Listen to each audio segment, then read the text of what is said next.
So, Binnie, welcome to this month's miracle moment, as we're calling it, a moment of stillness and sharing between friends, explorers, lovers of the course. Those of us who bring the course to life through our work in our various fields. I'm not going to say anything about you because I'm providing that all in the bio. So anyone who wants to go and find out about Binnie's work, all the information will be there for you because I just want to get straight in with this conversation. So Binnie, really, really a huge welcome. Thank you. Thank you. I'm so happy to be here. I know it's so lovely. So as always, I'm really just inviting anyone who's listening to this in this moment to really imagine that we're all on a sofa, we've all got a cup of tea, we're all breathing. We're with Binnie, so we'll be breathing. We'll talk about that, I'm sure. Yes. And grounding ourselves in this moment and trusting that this is the perfect moment to be listening to this precise conversation right now. So that is the invitation to really be in it with us. So, Binnie, I'm going to take you through the usual questions that we go through, which we've found to be a very beautiful, simple framework that really allows us to show up with what is ours to say today, to really open up. That's what these conversations are for, is to really open up the course in different ways to make us think and make us have realizations and allow us to bring it more and more into, on a very practical level, into being in the world. Right. So what I would love to know, and I think I know this story, but I'm excited to hear it again. How did you discover the course? What's your story? Because everyone has their own very particular story, I'm finding, which I love hearing so much. And then after you discovered the course, at what point, was it soon? Was it late? When did you really feel, oh, this has real life in it for me, and I really want to live this? What was that process like for you? Well, it was November the 16th, 1977. and and my birthday party at my friend Mally's house, apartment in New York City. And she gave me the 3 volumes. At that time, you had to go to Judy Scutch's apartment in Columbus Circle to get it. And I had never heard of it. And I thought, my goodness, this is a really extraordinary birthday present, because it was 3 very impressive volumes, And Mally had just heard about it and kind of dipped in and thought, this is perfect for Binnie. And she was right. I went home after the party, and at that time I was working as a designer in the fashion business. I had 2 small children, boys, and I got home probably at about 10:30, 11 o'clock. It was a weeknight. And I thought, well, I'm just going to take a look at this. And I sat down in the rocking chair that I had breastfed my babies in. And I opened it, and I was really taken aback. It was very intense, it seemed. But I loved everything that's real, or nothing real. Was it? I can't. The first line, the little intro. Nothing real exists. Nothing unreal exists, right? And then I saw the manual for teachers was a really small book. So I decided I would look at that.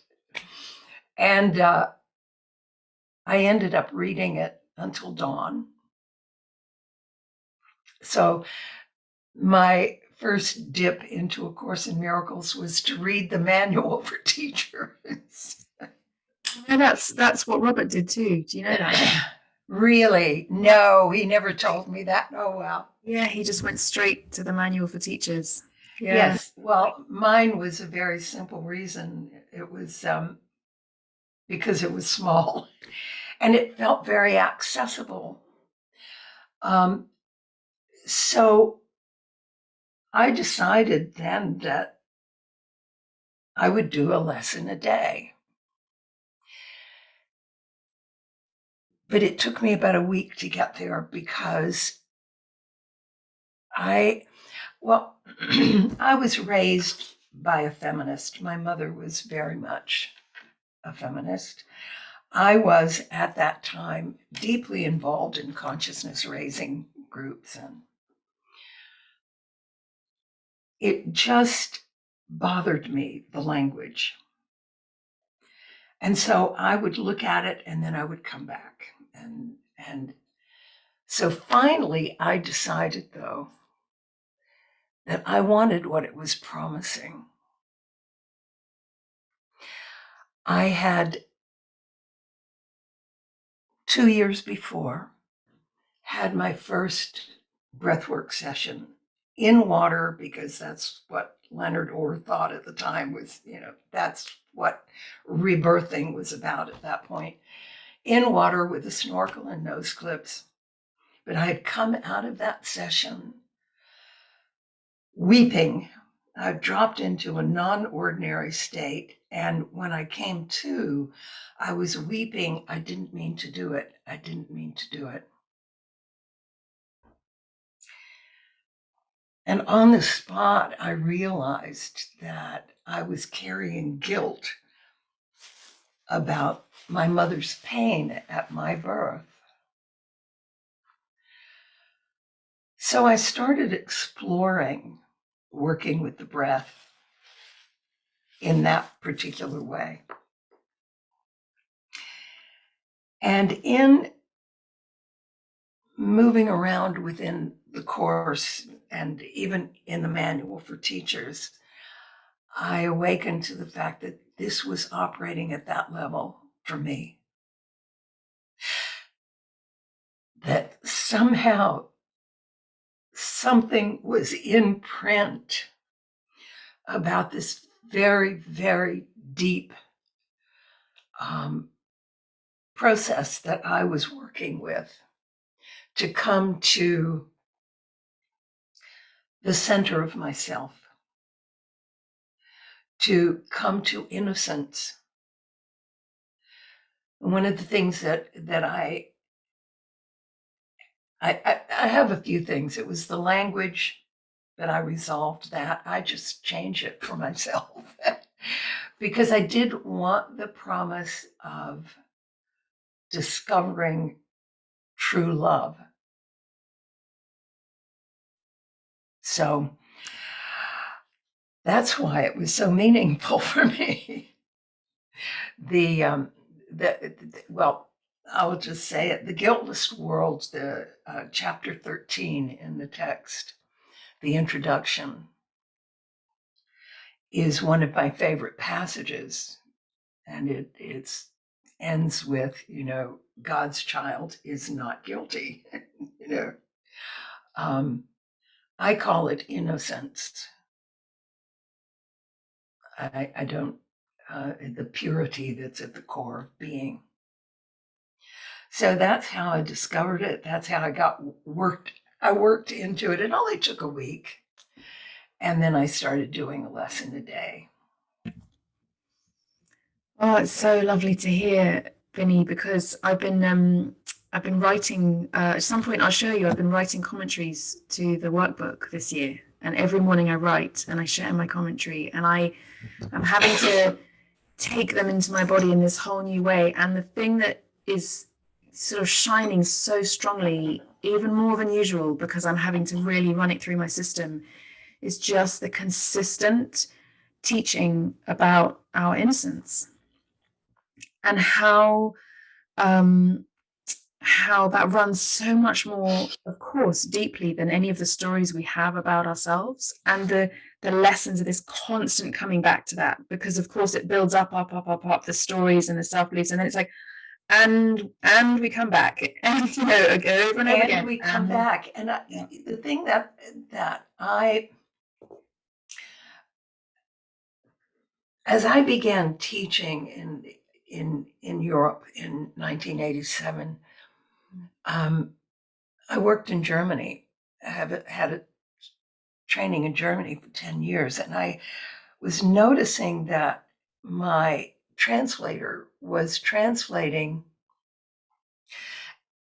It took a couple of years, but she translated every word I said backwards and forwards from German, what people said to me in German and what I said in English. She is phenomenal. And I began to notice that she was using the word schuldig is guilt, but unschuldig for when I would say innocence.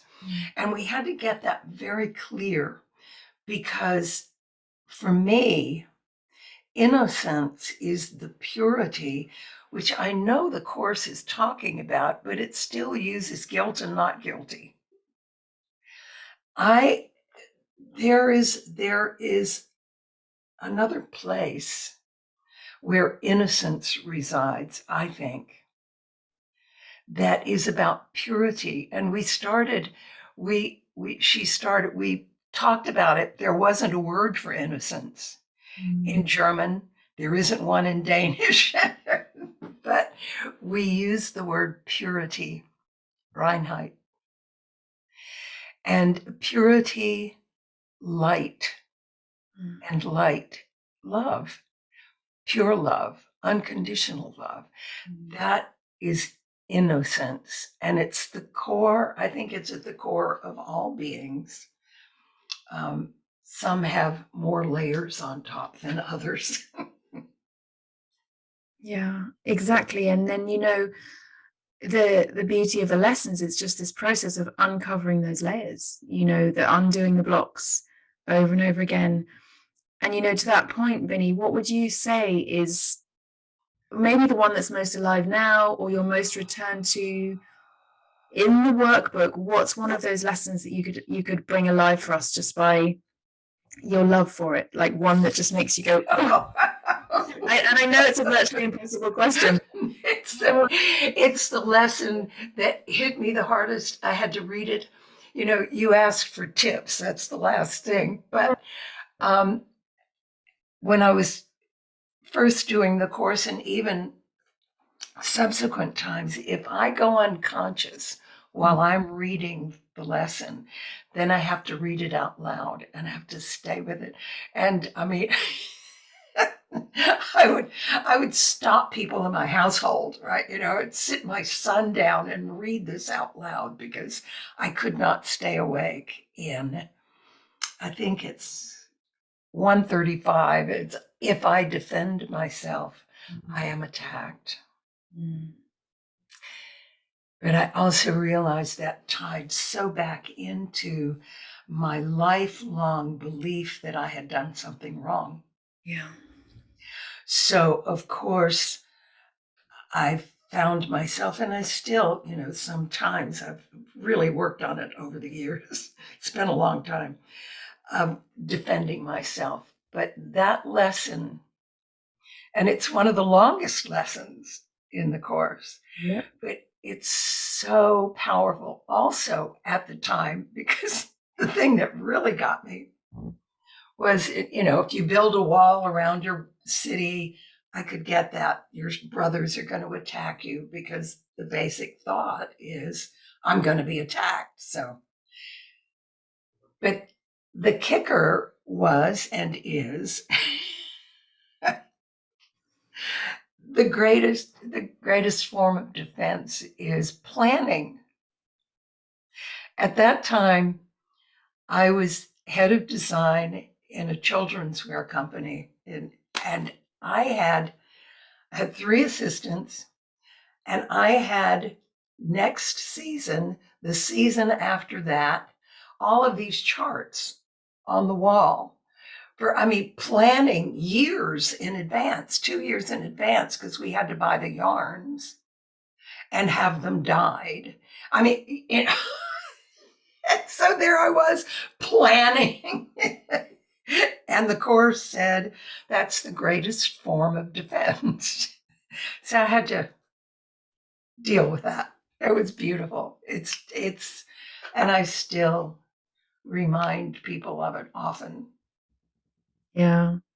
Just that, I guess the safety that comes from truly connecting into this guidance system that we're told we have, then the planning becomes kind of bonkers. You look at it and you go, what have I been, doing? But it's funny because we get asked a lot, something is a big question for people. When do I have to then, am I supposed to work towards not having a diary? And I always say, well, no, of course not. But there's also this thing of a little bit like these questions.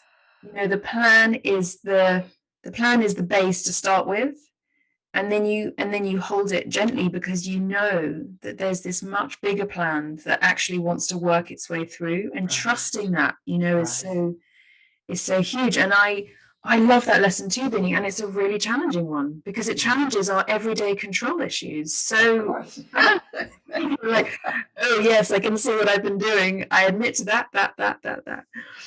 Yeah, and I realized one of the ways that I hold it is that, yes, I have this schedule, and until the great pandemic happened, I was traveling as a constant, but that's where I will live. I take myself with me when I go there, and something greater might possibly happen, Yeah. And the end of my prayers is always this or something more appropriate. Yeah. And that comes directly from having studied that lesson for how long has it been since I've been, how long is it since 1977? Well, I was born in 1979, so that's 44 years. That's 2 years older than me. Yeah. It's a long time, Binnie. Yes, it's a long time. It's, and I think that's what's really, amazing at some point with the lessons. It's supposed to be a year's course, and at some point you go, yeah, I'm going to do this every year. This is just, I'm new every time I come. So although the words don't change on the page, of course, like, oh, my material is completely different for lesson 135 this year.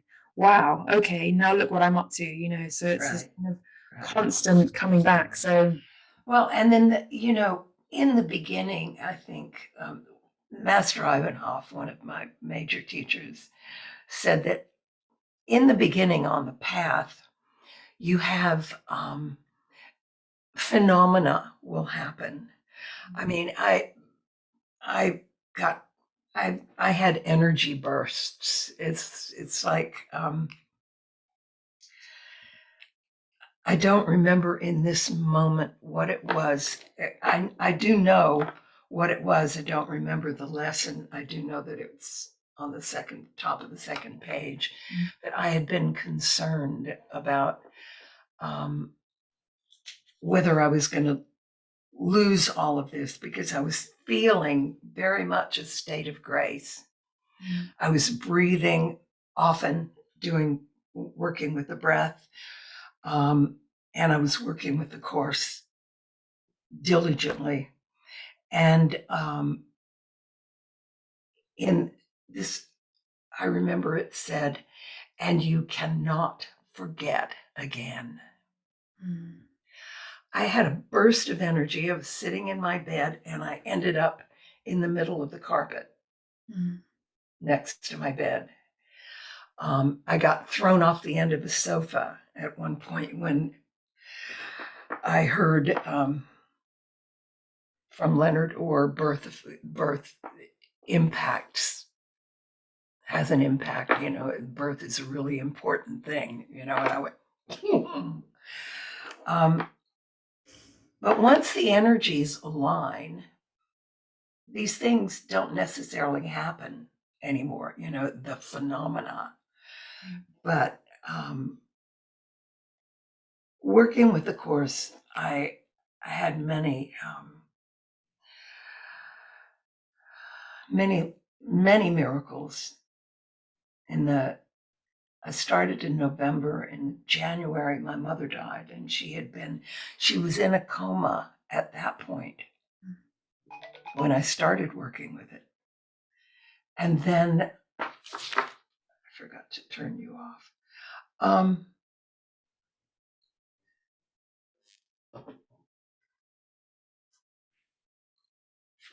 One morning I woke, and it was actually the 5th of January, 1978. I woke, and my Course in Miracles was on the bed next to me. And I picked it up, and there was a page. It was dog-eared. I picked it up and to take it. I'll tell you later about that. But anyway, and there was a page dog-eared. I never dog-eared my Course in Miracles, ever. And I opened it, and it was lesson 75, The Light Has Come.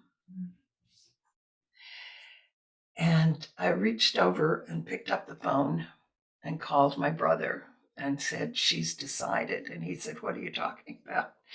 And he was an opera singer at the time. He'd been working late the night before, and this was like 6:30 in the morning or something. And I said, "She's made her decision."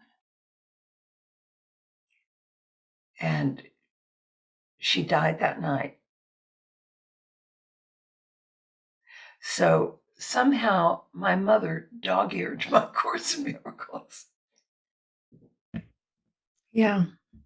Amazing, Binnie. I love hearing about this because it's like your opening happened very physically, like through the physical form around you, your opening was. And obviously everyone has a different experience, but it's, yeah, you had a very... I think it was because I was doing such deep somatic work at the time as well, that it was, I breathed it into me. I did my lesson at night. I read the lesson for the next day at night, sitting in my bed, and went to sleep with it. And then I got up the next morning, drew my bath, and read it in the bath because I have a thing for water. And I'm a double water sign. Anyway, so it was really with me, Then I'd wake my kids up and feed them and take them to school and go to the office. But I took it with me, So lovely to hear, Binnie. I just feel like this, I think I love talking about this because we're really talking about our devotion. The devotion and the rituals that come out of that devotion is so beautiful to hear. We all have them, even if they don't look like it to anyone else. When we describe them, they become, oh yeah, that's my ritual. That's my way of creating relationship, with this work. So yeah, so beautiful hearing you talk about it. And I wonder if you can also lead us into, maybe you've already said, the piece that's most meaningful for you in the text, but I know I like asking about the text because I find it very easy to talk about the lessons. And I think the lessons, it's manageable, right? You're given, this is what you do on this day. Here you go. It might be challenging, but at least you've given it a go. But I like opening up the conversation about the text because there are so many beautiful pieces. But I think a way into the text is to experience a piece through somebody else's awareness or eyes or, love. And I wonder if there's a piece that you feel you'd like to bring forward for us that we can then go and squirrel into our books and sit with Binnie and the Course and go, let this one affect me. Is there something that that you'd like to share? Well, may I? Please. I mean, there are many, like I said earlier, the introduction to chapter 13 about the guiltless world, that is a page and a little that I have read aloud so many times to my trainings, and this to me is the most beautiful. The light you bring is, it's a piece in the text. It's in chapter 25 and has to do with perception. But may I read this paragraph? In you is all of heaven. Every leaf that falls is given life in you. Each bird that ever sang will sing again in you. And every flower that ever bloomed has saved its perfume and its loveliness for you. What aim can supersede the will of God and God's child, that heaven be restored to him or her for whom it was created as your only home? No thing before and no thing after it. No other place, no other state nor time. Nothing beyond nor nearer, nothing else in any form. This can you bring to all the world and all the thoughts that entered it and were mistaken for a little while. How better could your own mistakes be brought to truth than by your willingness to bring the light of heaven with you as you walk beyond the world of darkness into light? I've always wanted my future teachers to hear that over and over again. Yeah. Oh, thank you, Binnie, for reading that one. I know we included that in our card deck because it every time I read even the first line, and it's so beautiful to go on and go further in and go through the gateway more, but just even that first line, you think, this is why people confuse the course with Rumi, because we get stuck on the tricky language and the pronouns and everything. And then you come across these jewels in the course and you go, oh my goodness, this is a love song. This is a love poem. This is direct to us, and what I love about when I hear you're speaking is that I can feel the thing that brought the course alive for me the most was really Tom Carpenter saying, take this personally, take this very, very personally, this teaching. It's for you. And when you read that to me, I can feel it, I can feel it going into me. It's so beautiful. For me, it is only personal. Yeah. I've never been part of a Course in Miracles group, although I had my early trainings, my breathwork trainings,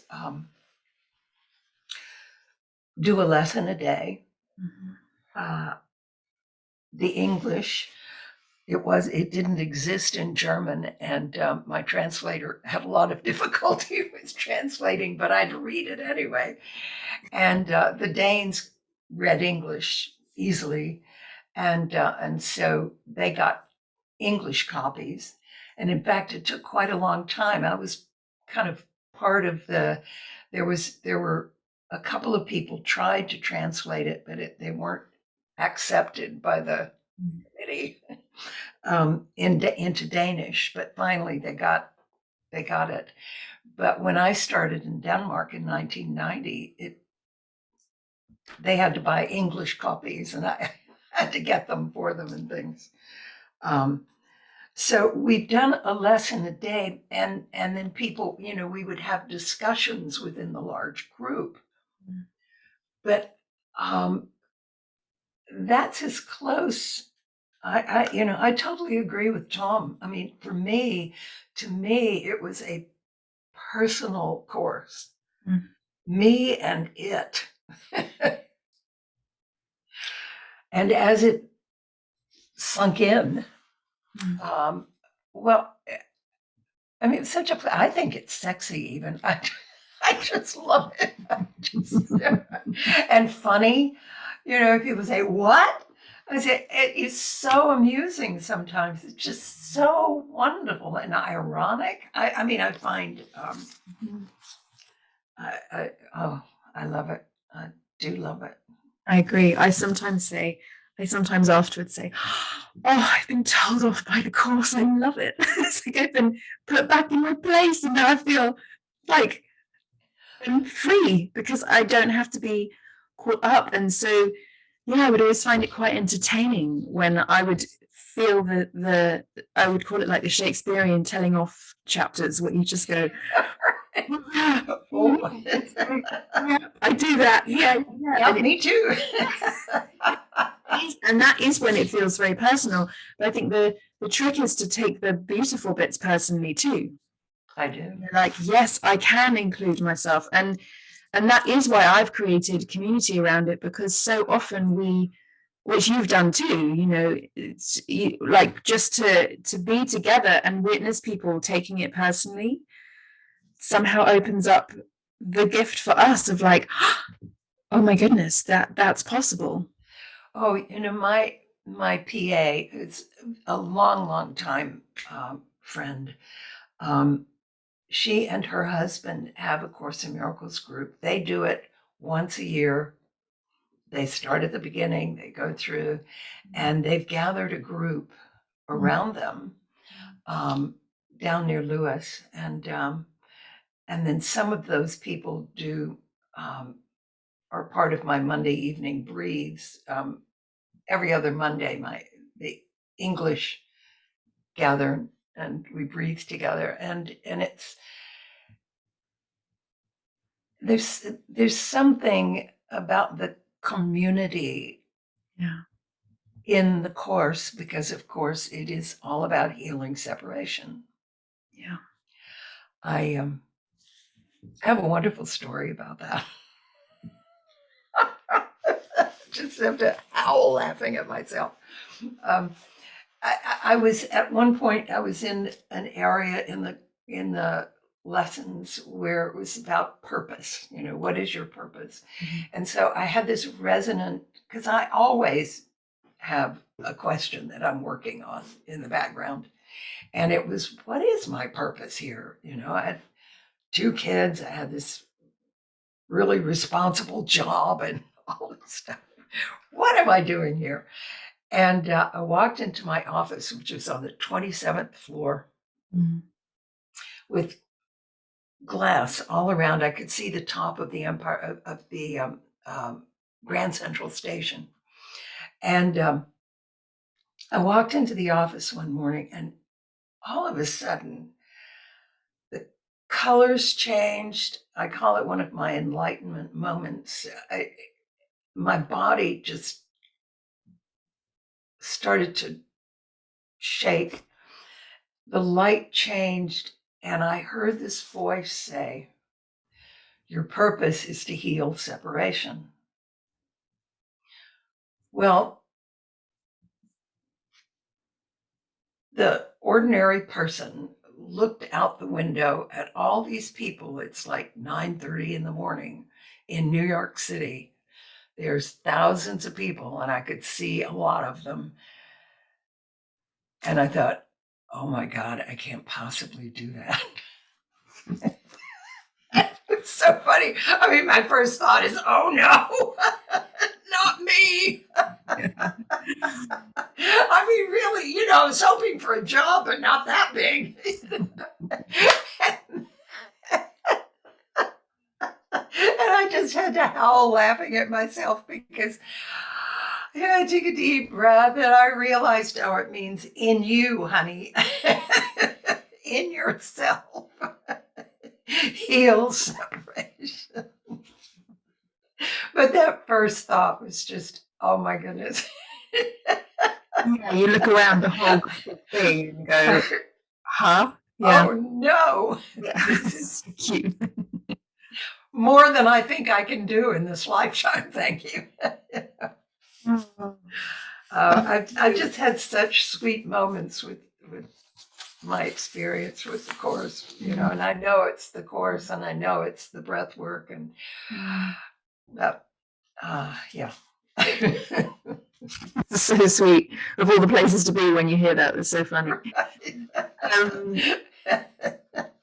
And because Binnie, what I love is I love your stories. I love listening to each other's stories. I think that's the beauty of community too, listening to each other's stories, because then your aha moment belongs to me too. And that's a healing of a separation right there, and vice versa. And I wonder if you can share a story with us so the thing I'm really into is, can we, as teachers and students of the course, come up with stories and examples that are in the nitty-gritty of every day, that are really here, really happening, where the course has had us have some miraculous shift or realization, or just like a good old-fashioned miraculous opening, or healing. And I was thinking, oh my goodness, I'm really looking forward to what Binnie's going to say to that, because I love your stories.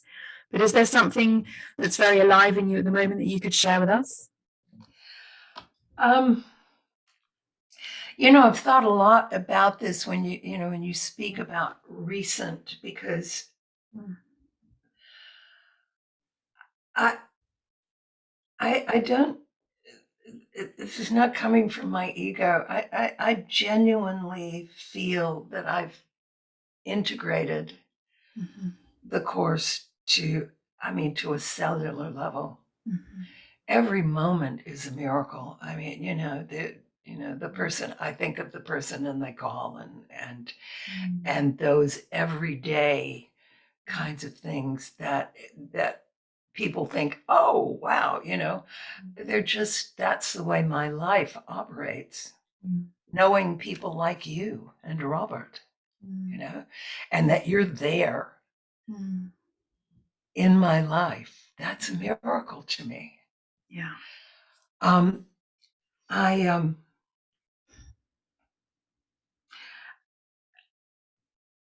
I developed my work, really, yes, working with birth, learning from birth while I was learning from the course,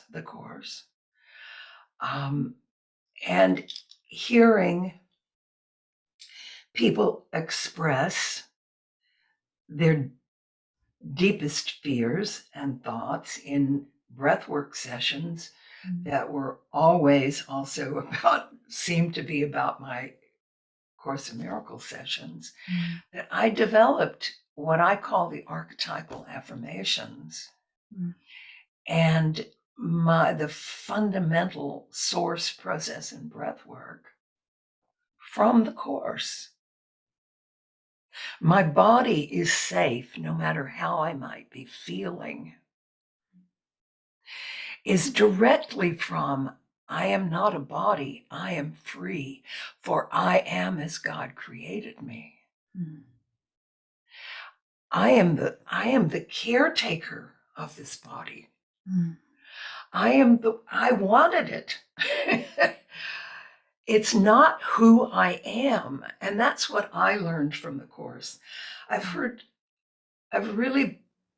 had a couple of uncomfortable conversations with some purists around the course, telling me that, the body is nothing. And whoa, this is the most sophisticated communications device on the planet, and the course says that exactly those words. Do you take care of your stereo? Do you take care of your car? This the body is where all of it comes from. So my body is safe with me. Mm. Oh, it's actually safe to feel it, because from the impact of our births, we're kind of terrified of it. It might do that again. So to become comfortable with this magnificent communications device and to know that it's going to tell me what it needs if I listen. Yeah. So my body is safe and I'm surrounded by love and support. Direct teaching from the Course. Yeah.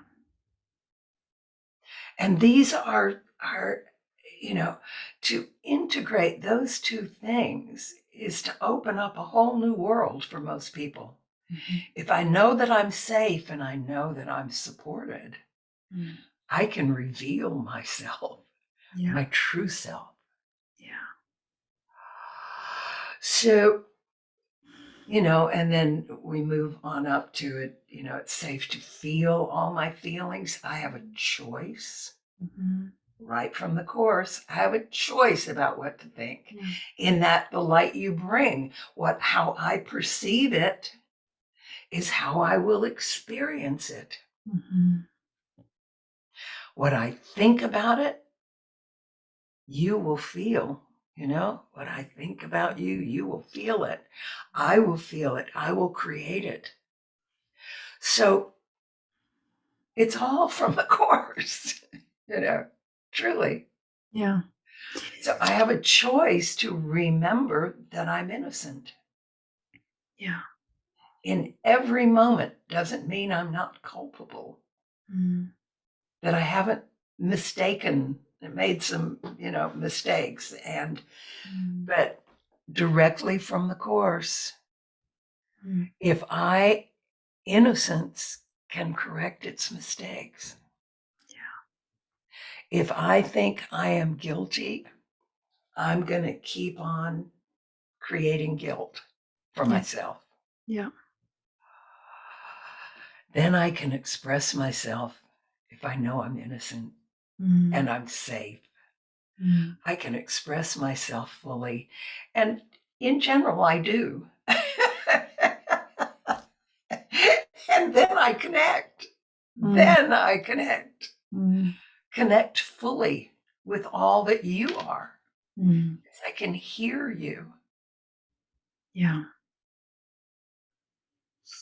And then I bring heaven into earth and I gift heaven with earth.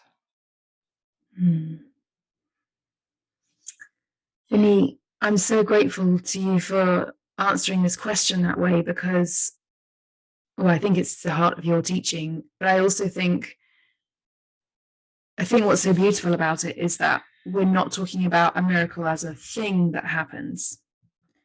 We're not talking about a miracle as something that's hard won and it's so hard to talk about this. It's such a hard thing to articulate because when at some point you cross a line, and I don't want to make that into something where it's like, I don't know, for people who've done a certain amount, because it's not. It's just, it can happen at any point for anyone. Something happens where the fabric, it becomes obvious that the fabric is miraculous. And it's really hard to articulate, and you've done such a beautiful job. So I'm so grateful because it's something about thinking we're supposed to be experiencing ping, ping, ping, ping, pings that are separate from us, actually, from the miraculousness of our existence. It is who we are. It is who we are. It is a miracle. You are a miracle. Those roses behind you are a miracle. They really are. They really are. Yeah, it's so beautiful hearing you, Binnie. I just, I really set the intention for these conversations to be for our community. We're in such a beautiful inquiry together. It's so moving, and just the feeling of what opens up when we just sit still with this, where we just sit, like you say, and And it's wonderful. It is. yeah, I know, being full of the Oh, love that's always right here. That I was saying the other day we were doing a gathering and I was talking about, that beautiful quote where love waits on welcome, not on time. That always comes to me. It's like, how can I be the welcome? And I feel like what you've been really teaching us and speaking to us about today is how to be a welcome for yes. love. How can I get out of the way? How can I stop experiencing how I think you're experiencing me, or how I'm experiencing myself in this moment, or all the thoughts? Instead of that, like, how can I just be a welcome for the love that is here? Yes. It's like, the unnameable. We can't Pure pleasure. understand. Yeah. Oh, it's so lovely, Binnie. And I mean, gosh, we could talk for days, of course, but I'm just thinking of our time and I'm wondering, out of everything you've said, like when you did begin, and I think you actually touched on this already, but and maybe now as well as your practice has evolved, and keeps going, but is there anything, if someone's struggling with the text or the workbook or the language or whatever it is, are there any, things that have really, really helped you along the way that could open things up for people, that somebody listening to this could take away like a golden piece of treasure and go, Oh, oh, there are really many things. yeah, I've already said, if you go unconscious when you're reading it, yeah, um, read it out loud. Read it out loud to someone. I like that. Communicate it to Yes, someone. I've heard the out loud, but I haven't heard the to someone, and I'm realizing that that's what I do as well. It's a bit like when I'm writing, I prefer to write to someone who's receiving me. So Yeah. I love that you're saying that. So it's like, even if it's somebody who doesn't know what, what you're talking about, just, hey, can I read in your presence? May I read to you? May I Yeah. read this to you? Yes. And I've actually had a couple of people who went and got the book because I was reading instead of being unconscious. Also, I pick it up, and most especially in the past, I don't get as upset as I used to. I'm very dramatic, I hear the roar, I pick it up, open it, and just read. Yeah. Didn't matter where it was, didn't even matter the words, and sometimes I don't even know. And I suggest this to my clients sometimes, if you just truly, truly can't pull yourself together, open the course, just read. Just read what's there. Eventually, maybe you'll know, and maybe you won't, and you may get it all wet with your tears. I've done that. It's okay. It'll dry. Um, I think it's really, really important. Um, the There was something I thought of a few moments ago, and I can't remember it now. It's okay. It's very useful. It's like if I want an answer, I pick it up. Yeah. And I open it and I get an answer. Yeah. Always. I do that with many books. If I don't have the course right there, I do it with something else. But generally, the course is my favorite go-to for that. Yeah, I love that. I think that I also love that because, I think we can get a little bit, I don't know, compare ourselves to other people around how much we know, or if we've really read it, like, methodically, and then people set up these things like, let's go through chapters. But actually, there's something very wonderful about bringing that more feminine approach to the course, I always find, which is the trusting of, like, I will find what I need if I open the page. I don't have to go through, and do through a tick list. I can actually just open it up. And I've just done it now, and I'm looking at that line and I'm going, oh, thank you. It's at any time you can do it, and just quietly. It doesn't need to be a whole big thing. So I love that. I have a confession to make. I can't even count how many times I've done a lesson a day for 365 days. I have never sat down and read the text from the beginning to the end. I know in my heart of hearts that I have read the whole text. Yeah. But I found it very tedious to just read it like that. So I'm with you. I haven't. Yeah. It's beautiful to give people permission to experience it in the way that is meaningful to them, and so something we do is we bring forward a teaching topic for the month, and then we'll say it's really great to look at this paragraph because this is really helpful, and it means that you can just go there and receive the essence of that teaching and read around it gently and feel in, and it's really lovely to talk about that, because it's such a then the book becomes an invitation rather than another thing on our to-do list. Well, and then too, it's, if you're bothered by the language, and I've done this with many, especially women, is, well, in my cosmology, God does not have a sex. No. So I'll say God, I will not say him. I call it it. When it says son, I say child. Yeah. Or him or her. I can, because I know in my heart of hearts that that's okay. Yep. As I said in the very beginning, and as I wanted the promise. Yeah. More than I wanted to be righteous about the language. Yeah. Yeah, I love that you say that, Binnie, because I say to people, don't throw out the most beautiful teaching just because some stuff comes up. Like, in a way, one way of seeing that is to say, oh, hey, let's work with what that brings up in me.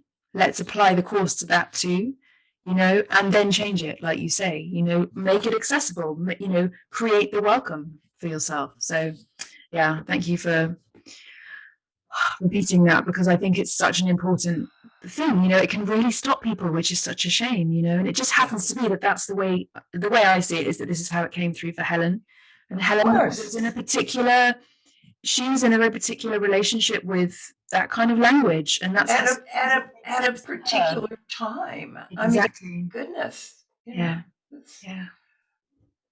The language, should not get in the way. No. Yeah. Thank you, Binnie. Part of my teaching too, has been working with fear and love, and I shared when I did the retreat with Robert several years ago. My friend Dr. Linda Thistle and I did a thing called Outrageous Woman in 1980. So I did sort of start teaching the course after I'd been doing it for about 3 years. We broke it down into 2 columns. Yep. And it's like love, one with all, leads to abundance, forgiveness, trust, connection, intimacy, innocence, takes full responsibility, has the ability to respond, self-expression, physical safety, healing, and creative immortality, which leads to clarity and certainty. I am free. And probably my favorite lines from A Course in Miracles are, Spirit am I, a holy child of God, free of all limits, safe and healed and whole. I am free to forgive. I am free to save the world.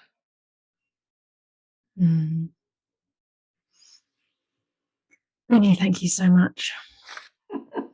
You're so welcome. It's so beautiful just to sit and have this conversation. I feel like it's such a joyful thing to share between us, and then to know that this gets shared outwards as well, and that we there'll be these these jewels for people in here as well, which is so wonderful when we share our experience. And thank you for sharing your enormous passion and your love and your down-to-earthness with us. It just feels, it feels so enlivening, because like you say, we do spend so much time with the book, sitting trying to figure it out, or looking up like, oh, what does this mean? And it just feels very beautiful to sit in. And I'm just gonna finish our conversation together by saying, this is what I've opened up to in my book, in the kind of pick the book up and see what happens.